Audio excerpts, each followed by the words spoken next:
Hi everyone, this is our channel Around My Story. Please like, share and subscribe. Ce qui est agréable avec la réussite, c'est de voir tous vos amis et votre famille être si fiers de vous et de vos réussites. Ce respect et cette appréciation mutuelle sont le fondement de la véritable amitié. Mon histoire parle de succès et d'amitié et aussi quand deux amis deviennent incompatibles et ne vont plus de pair. Je m'appelle Chérie et j'ai 21 ans. J'avais une amie qui s'appelait Margot. Elle n'était pas seulement mon amie. Elle était ma meilleure amie, ma sœur. Elle était tout pour moi. Nous étions semblables à bien des égards, même dans nos passe-temps et nos rêves. Après la mort de mon père, maman et moi avons déménagé dans le quartier de Margot, car sa mère était la meilleure amie de ma mère. Je n'avais que 3 ans à l'époque, alors Margot et moi avons pratiquement grandi ensemble. À l'école, nous partagions les mêmes classes, étudions ensemble et faisions même équipe dans les labos. Elle et moi rêvions toutes deux de devenir pharmaciennes. J'ai eu du mal au lycée, mais je m'en suis sortie grâce au soutien et aux encouragements de Margot. Je n'avais pas autant de liberté et d'indépendance qu'elle, car ma mère me surprotégeait. C'est à ce moment-là que mon histoire a vraiment commencé. Lorsque j'ai décidé de m'inscrire à la faculté de pharmacie, Margot m'a demandé pourquoi j'avais choisi cette spécialité. Je lui ai répondu que mon père était mort d'une maladie maligne, incurable, et que mon rêve était de trouver un remède à cette maladie pour sauver des vies. J'ai étudié dur et je me suis inscrite avec succès à la faculté de pharmacie. Margot était très heureuse pour moi et elle m'a promis de rester concentrée sur la découverte du remède contre la maladie mortelle que je cherchais si passionnément. Je lui ai demandé de rester à mes côtés à tout instant, ce qu'elle a fait avec plaisir. La faculté de pharmacie se trouvait à l'étranger, donc hors de mon pays. Je serais indépendante et libérée du contrôle étouffant de ma mère. Franchement, j'avais hâte d'y être. Margot et moi avons trouvé un endroit où loger près de la faculté, dans une auberge de jeunesse avec un groupe de filles de différents pays. Contrairement à moi, Margot a pu facilement se lier d'amitié avec elle. Nos études n'ont pas été faciles au début, mais nous avons travaillé dur et nous nous sommes débrouillés. J'étais tellement excitée de me plonger dans mes recherches et d'en apprendre le plus possible. J'interrogeais constamment les instructeurs et les médecins pour élargir mes connaissances. C'était mes débuts, et Margot est restée à mes côtés tout ce temps. Finalement, nous avons été diplômés de la faculté et avons entamé nos carrières. J'ai commencé dans une entreprise pharmaceutique et elle dans une autre. Nous étions maintenant des concurrentes en quelque sorte. Pour préparer mes recherches privées, j'ai loué un appartement près de mon entreprise. Margot a fait de même près de son entreprise. Elle me demandait toujours comment se passaient mes recherches. Elle savait que j'essayais de développer un antibiotique pour guérir la maladie mortelle de papa. Mais ce n'était pas facile, car le système immunitaire de l'organisme attaquait l'antibiotique et le détruisait avant qu'il ne puisse détruire les cellules malades. Je devais découvrir une substance neutre que le système immunitaire n'attaquerait pas, afin que le médicament puisse pénétrer dans l'organisme suffisamment loin pour trouver et détruire les cellules malades par des interactions chimiques. Mon premier travail de recherche a été rejeté, mais j'ai continué à essayer, et à chaque tentative, je découvrais quelque chose de nouveau. À cette époque, Margot était également occupée par son travail. Un jour, elle m'a appelée. Elle pleurait parce qu'elle avait été renvoyée de son travail. Il l'accusait d'avoir volé une étude importante. Je lui ai dit qu'elle était tellement compétente dans son travail qu'elle ne devait pas être triste, mais plutôt essayer de trouver un emploi dans mon entreprise. Je lui ai dit que je la recommanderais à mon directeur. Elle m'a serré dans ses bras et m'a beaucoup remercié en disant « Tu es vraiment la meilleure amie du monde, chérie ». Le lendemain, j'ai parlé de Margot à mon directeur et lui ai dit qu'elle cherchait un emploi et qu'elle attendait dehors. Il lui a fait passer un entretien et lui a donné un emploi. J'étais tellement heureuse qu'elle et moi travaillions dans la même entreprise. Margot a continué à me poser des questions sur mes recherches et je lui ai donné des nouvelles de temps en temps. J'hésitais à lui en dire trop, mais après tout, c'était ma meilleure amie. Alors, je l'ai invitée chez moi pour lui parler de mes recherches. Margot n'était pas aussi heureuse que je le pensais d'entendre parler de mes progrès, mais je me suis dit que c'était à cause de son récent licenciement. Mes recherches personnelles prenaient tout mon temps. Elles étaient même plus importantes que mon travail. Un jour, lorsque je me suis présentée au travail, mon responsable m'a dit qu'il n'avait plus besoin de moi et que j'étais licenciée, virée. J'étais choquée et j'ai demandé pourquoi. Il m'a répondu que je passais trop de temps à la maison à faire mes recherches personnelles et trop peu de temps au travail. Il m'a dit qu'il avait envoyé plusieurs lettres à mon domicile me demandant de revenir travailler et que je ne lui avais pas répondu et que je n'étais pas revenue au travail. Il m'a dit que ma colocataire, Margot, avait reçu les lettres en mon nom et avait promis de les remettre. J'étais choquée. Je lui ai dit qu'elle ne m'avait jamais rien dit. De retour à la maison, j'ai confronté Margot et lui ai demandé pourquoi elle ne m'avait pas remis les lettres de mon patron comme elle l'avait promis. Elle s'est excusée et a dit qu'elle avait reçu les lettres, mais qu'elle était si occupée qu'elle les avait mises de côté et oubliées. Je lui ai pardonné, mais j'ai eu l'impression qu'elle n'était pas tout à fait honnête avec moi. J'ai mis l'affaire de côté et lui ai dit que le fait d'être licenciée me permettrait simplement de libérer du temps et d'en consacrer davantage à mes recherches personnelles. Quelques jours plus tard, Margot m'a appelé pour me demander de venir faire la fête avec elle, et je lui ai demandé de quoi il s'agissait. Elle m'a dit qu'elle avait obtenu une promotion et pris ma place au travail, mon ancien emploi. J'étais heureuse pour elle, mais en même temps, je sentais que quelque chose clochait dans cette histoire. Et ce sentiment semblait s'amplifier. Le temps s'est écoulé et mes expériences ont finalement été couronnées de succès. J'avais réussi à trouver le médicament qui pouvait détruire les cellules malades. J'étais aux anges. Papa aurait été si fier de moi. J'ai appelé Margot et lui ai parlé de ma découverte. Elle m'a dit « Oh, chérie, tu as réussi! Tu as découvert le remède! » Je lui ai dit que j'avais l'intention de présenter bientôt mes recherches à une autre société pharmaceutique, une société qui était meilleure que la précédente qui m'avait licenciée. Elle avait l'air heureuse pour moi, mais avait un regard étrange. Je me sentais fatiguée et j'ai souhaité bonne nuit. Elle m'a dit qu'elle allait rester debout un moment, alors je me suis endormie. Quand je me suis réveillée le lendemain matin, j'ai trouvé mon espace de recherche en désordre et mes données de recherche avaient disparu. J'ai réveillé Margot et lui ai dit que quelqu'un avait volé mes recherches la nuit dernière. Elle a dit « Ce n'est pas possible. Qui d'autre que toi et moi était au courant de tes recherches ?» J'ai dit « C'était peut-être mon ancien directeur. Peut-être qu'il avait deviné que j'avais fait une avancée. » Je ne sais pas. J'ai appelé la police pour signaler l'effraction et le vol de mes données de recherche, mais ils n'ont trouvé aucune preuve de l'identité du coupable.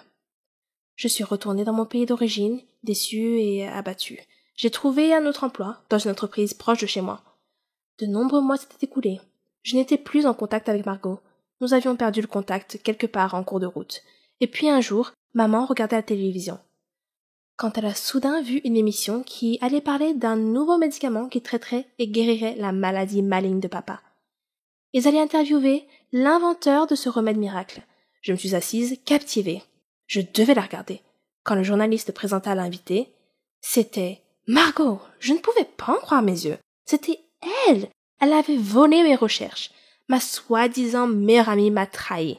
Et je l'avais traitée comme une sœur. Ça m'a profondément blessée. J'ai intenté une action en justice contre elle et j'ai récupéré mes recherches et le mérite de la découverte du remède. Donc ça, c'est bon. Mais la seule chose qui n'a jamais pu être réparée et pour laquelle il n'y avait pas de remède, c'était l'ancienne relation entre nous. Elle m'avait poignardé dans le dos et détruit ma foi en l'humanité. Et je pense que je ne trouverai jamais de remède à cela. Presque toutes les filles rêvent d'être une princesse de Disney, d'être comme Cendrillon qui a épousé le prince, ou Blanche-Neige, la plus belle de toutes. Mon histoire est un peu de ce genre, mais les contes de fées ont généralement une fin heureuse, n'est-ce pas? Mais la mienne... Eh bien, je vous laisse en juger par vous-même. Je m'appelle Rona, et j'ai 17 ans. Je vis avec mes parents et ma sœur Célina. À l'école, j'étais comme une princesse. J'adorais tous mes amis. Et ils m'adoraient. J'excellais dans tout. J'étais la meilleure chanteuse de l'école, j'étais très sportive, et je pratiquais tous les sports. Mon seul défaut était mes cheveux, qui étaient trop frisés et trop moches à mon goût. Je pense que le coiffeur les a appelés bouclés, juste pour réconforter les gens comme moi. Mais frisé n'est pas bouclé. Pas dans mon agenda. J'admets que les cheveux frisés peuvent être attrayants sur certaines personnes, mais le look le plus ravissant pour moi, ce sont les cheveux longs et lisses. De beaux cheveux raides peuvent rendre n'importe quelle fille belle, même si elle n'a pas de beaux traits. Oh, comme j'enviais certaines filles de mon école avec leurs cheveux longs et soyeux. Bien sûr, ma princesse Disney préférée était Réponse. Je rêvais toujours d'être elle. À mon avis, c'était la plus belle princesse de l'univers Disney. Les souffrances qu'elle a endurées et le fait d'avoir finalement obtenu ce qu'elle méritait, sans parler de sa chevelure dorée et soyeuse, bien sûr. La façon dont elle brillait au soleil. Qu'est-ce que je ne donnerais pas pour avoir des cheveux comme ça? J'ai tout essayé pour améliorer mes cheveux. Je les ai shampouinés, mais ils gonflaient comme la fourrure d'un chien poméranien, si vous en avez déjà vu un. J'ai utilisé la crème lissante pour cheveux, mais ils ressemblaient alors à une route pavée avec de la mélasse répandue dessus. J'ai essayé des appareils électriques, mais ils n'ont pas aidé non plus. Ne vous moquez pas de moi. C'est la vérité. Chaque jour, je rêvais d'avoir des cheveux lisses. Puis, un jour, J'ai vu une publicité alors que je discutais avec mes amis. Elle mentionnait un centre de recherche en sciences de la beauté et indiquait que des scientifiques avaient mis au point un nouveau produit capable de transformer en quelques minutes n'importe quel cheveu, qu'il soit bouclé ou frisé, en cheveux lisses et soyeux. Le centre avait besoin de volontaires pour tester le produit devant un public. Je me suis dit, waouh, mon rêve pourrait bien se réaliser et je pourrais aussi devenir célèbre. J'ai immédiatement envoyé ma candidature. J'ai été sélectionnée parmi 3 autres filles. J'étais un peu inquiète parce que l'expérience m'avait appris que les choses ne se passent jamais comme on l'avait prévu. Mais je me suis consolée. C'était un produit simple. Qu'est-ce qui pourrait mal se passer? J'ai fait des recherches sur le scientifique qui allait mener l'expérience. C'était un scientifique célèbre dans son domaine. Son nom était Wilfred Johnson. Je suis arrivée au studio, le test en direct serait effectué. Ils étaient prêts et m'attendaient. M. Johnson ressemblait à un scientifique d'un dessin animé. Cheveux ébouriffés, blouse blanche trop grande, lunettes d'Harry Potter. Vous voyez le tableau. Il m'a expliqué comment le produit fonctionnait et m'a assuré que tout irait bien. Oui, c'est ça. Comme si je n'avais jamais entendu ça avant. Néanmoins, son discours d'encouragement m'a enthousiasmé. Puis sont sortis les documents juridiques, les clauses de non-responsabilité qui disaient qu'ils n'étaient pas responsables des effets secondaires qui pourraient m'arriver en utilisant leurs produits de beauté. Alors, je les ai signés. Voyant que j'avais l'air dubitative et inquiète, il a tenté de me réassurer en me disant que c'était la routine et que c'était typique de tous les essais cliniques. Cela ne m'a pas rassurée, mais j'ai quand même décidé d'aller jusqu'au bout. J'avais invité mes amis à venir assister à l'expérience. Elle était organisée comme une grande conférence. En plus de M. Johnson, il y avait des journalistes, des photographes et 2 autres médecins dans la salle. M. Johnson a commencé à expliquer le produit pour le bien du public. Je me tenais à l'écart de la scène en attendant d'être appelé. Enfin, ils étaient prêts pour nous, et nous ont appelés sur la scène, où nous avons pris place dans leur fauteuil de coiffure. Des scientifiques ont mélangé divers liquides multicolores dans des flacons de laboratoire sur une table voisine de la scène. Après quoi, M. Johnson a rempli un flacon pulvérisateur du mélange et s'est approché de moi. Il m'a chuchoté à l'oreille que mon nom entrerait dans l'histoire. Puis, il aspergea mes cheveux avec l'élixir magique que les scientifiques avaient concocté quelques minutes auparavant. J'ai attendu nerveusement. Puis, lentement, mon cuir chevelu a ressenti une sensation de picotement, comme si j'avais été piqué par une centaine de fourmis en même temps. Mais j'étais trop gênée pour le mentionner. Puis la douleur a disparu, et un miracle s'est produit. Mes cheveux sont devenus lisses, comme M. Johnson l'avait promis. Le public a applaudi avec enthousiasme. L'arôme puissant de la réussite financière imprégnait l'atmosphère de la pièce. J'ai touché mes cheveux et je n'arrivais pas à croire à quel point ils étaient merveilleux. J'ai continué à les caresser, si doux, si soyeux, si droits et lisses. Je me suis réjouie. M. Johnson s'est approché du micro, tenant le produit dans sa main, et s'apprêtait à parler, lorsque le public a sursauté. Il regardait dans ma direction. M. Johnson s'est retourné et m'a également regardé. Mes cheveux avaient soudainement commencé à pousser à une vitesse fantastique. Ils sont devenus de plus en plus longs, jusqu'à ce que je ressemble exactement à Réponse.